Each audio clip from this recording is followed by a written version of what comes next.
Assalamualaikum warahmatullahi wabarakatuh. Dulur-dulur sebangsa setanah air dimanapun jenengan berada, wabil khusus yang masih konsisten di dunia perporangan lur.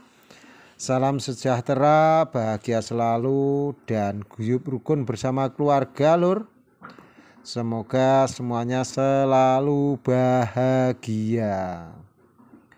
Dulur sebangsa setanah air, sudah saatnya musim tanam lur. Piye perkembangannya? Masih lanjut atau stop? Ada dua pilihan. Kalau lanjut ya monggo, kalau stop ya nggak masalah. Atau berganti komoditas yang lain lur. Ganti bertani lain atau kembali ke posisi semula, kembali ke laptop, jadi kembali ke profesi awal. Dari tahun 2017 BPCI selalu menyampaikan jangan melupakan komoditas yang terdahulu atau sebelumnya. Misalnya bertani lombok ya aja nglalekno lombok, sing maune bertani kopi ya aja nglalekno kopi. Waktu itu dulur kita yang ada di Lampung pernah kita ingatkan karena kopinya dijabuti secara dimusnahkan lah istilahnya. Kopi dijabuti ya. Saya ingatkan bahwasanya kalau bisa janganlah ditanam dulu kombinasi porang tumbang sari dengan kopi atau dengan tanaman yang lain. Dulurku sebangsa setanah air, dulu dari Karanganyar juga ada Mbah siapa ya, lupa aku. Beliau sudah sepuh bahwasanya ingin menanam porang, tapi beliaunya sudah sering tanam cengeh atau tanam cabai. Kita ingatkan jangan melupakan cabainya karena porang juga masih bisa dikombinasi. Itu menjagani hal-hal harga porang yang cenderung naik turun. Ternyata terjadilah di tahun 2021 harga porang anjlok dan 2022 parah. Jadi untuk pertahanan ekonomi kita biar tidak anjlok lur. Dulur sebangsa setanah air, dimanapun jenengan berada, bahagia selalu. Dan kali ini saya pernah berbicara dengan sesepuh petani. Beliau usianya sudah sekitar 90-an. Jadi ini adalah seleksi alam. Seleksinya siapa yang masih bertahan, dia yang akan menang. Siapa yang bersabar, dia yang akan menang. Dan siapa yang konsisten, dia yang akan menang. Jadi untuk di porang ini khususnya petani pemula. Kalau petani lama saya pikir sudah paham lah untuk pasarnya, untuk regulasi maupun siklus naik turun harga atau saat tanam. Dan kapan harga tinggi, kapan harga rendah, kapan porang bagus-bagusnya, dan kapan penyakit porang, dan sebagainya. Kalau petani yang sudah berkecimpung di atas 10 tahun saya pikir sudah paham akan itu. Tetapi untuk dulur-dulur yang baru-baru tanam atau mengenal porang sekitar 5 tahun terakhir, pasti siklus-siklus tersebut kurang memahami. Jadi di sini nanti siapa yang tetap bertahan dia yang akan menang. Karena pernah di konten saya tahun 2019 kalau nggak salah, itu saya menyampaikan bertani porang itu mendapatkan hasil itu ketika sudah kita bertani porang selama 7 tahun atau 7 musim. Kalau sudah melewati 7 tahun itu kalau dibilang berhasil, kalau berhasil ya berarti berhasil, kalau tidak berhasil berarti memang tidak berhasil.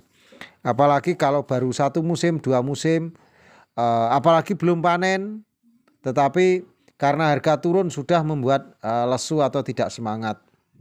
Itu juga kita tetap menghargai lur, menghargai apa yang dirasakan dulur-dulur yang sementara waktu terbuai dengan hasil yang waktu itu ada yang menyampaikan sampai 800 juta bahkan 1 M dalam 1 hektar. Itu kan atau dengan hasil panen 80 ton.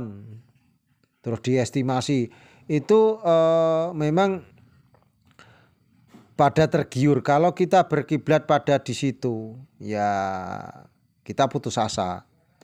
Tetapi kalau kita kembali ke habitat petani atau petani tradisional, cara bertahan dan cara berpikirnya petani, insya Allah pasti kita bisa memahami. Dalam hal ini adalah siapa yang tidak bertahan, tidak konsisten atau angin-anginan atau elu-elu, atau siapa yang istilahnya bertaninya rubuh-rubuh gedang cuma mengikuti tren atau ikut-ikutan, itulah yang nantinya akan menjadi korban karena cuma mengikuti tren sesaat dan mimpi-mimpi besar, terbuai dengan mimpi besar, harapan besar. Nah itu sama dengan istilahnya nggak lulus audisi.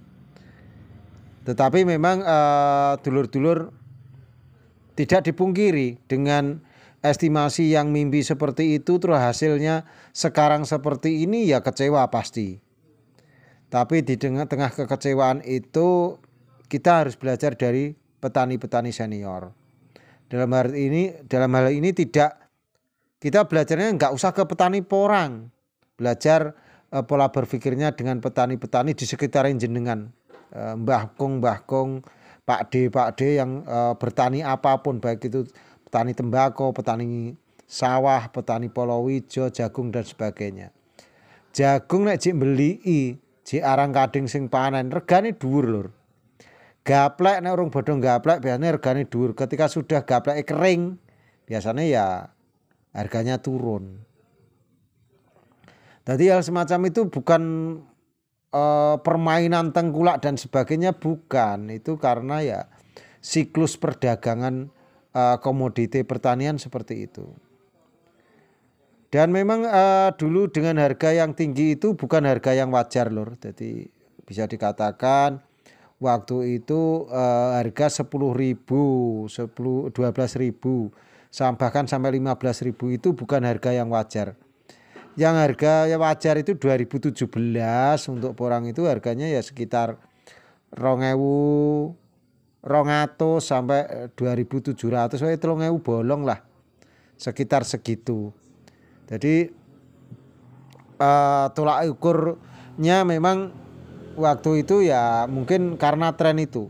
Dan ini yang kena prank atau yang istilahnya kena prank tidak hanya petani pemula tetapi juga bank yang mengucurkan kur itu ya kena prank. Karena apa? Saat untuk pembayaran di periode ketiga ini ya tidak bisa gak iso nyaur utang gitu loh, cuma bayar bungane tok. Jadi kan akhirnya juga untung nggak kredit macet gitu. Seharusnya kan memang membayar lunas. Jadi bank BNI dan BRI pun kena prank atau bisa dikatakan karena ikut tren gitu loh.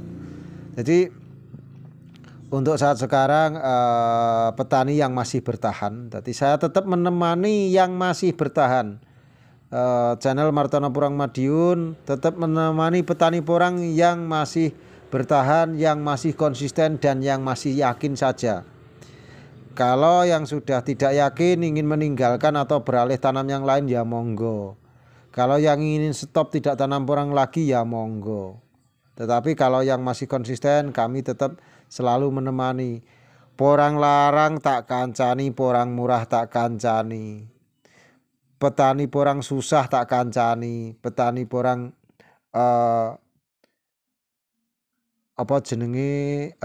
bagus ya tak kancani. Bahkan waktu itu juga pernah apa jenenge demo-demo itu PPCI juga mendukung waktu porang anjlok itu. Tapi banyak praktisi-praktisi porang yang malah bully-bully gitu.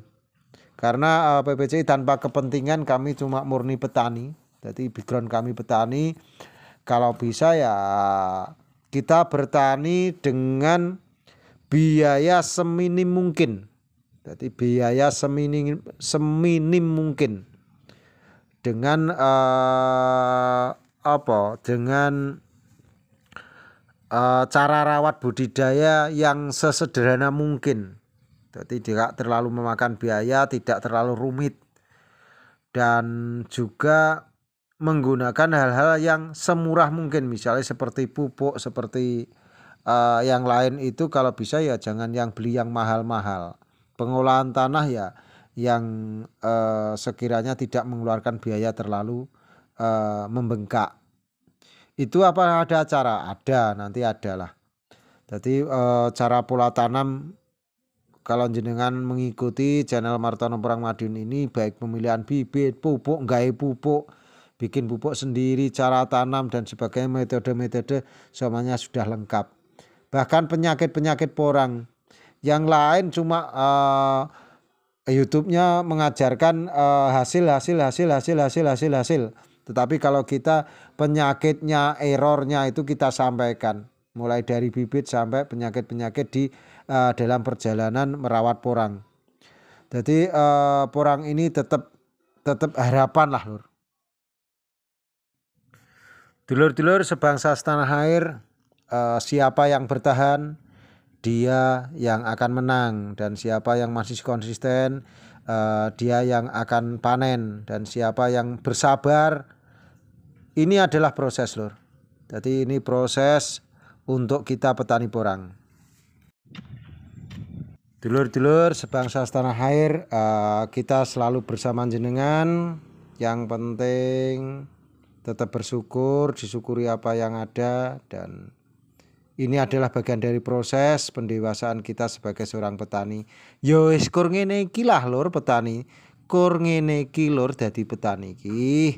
Petani iki yo soro, yo panasan, yo hitam, yo kuseng. Petani itu bebas, petani itu cerdas, tetap konsisten di jalur porang. Assalamualaikum warahmatullahi wabarakatuh. Suwun.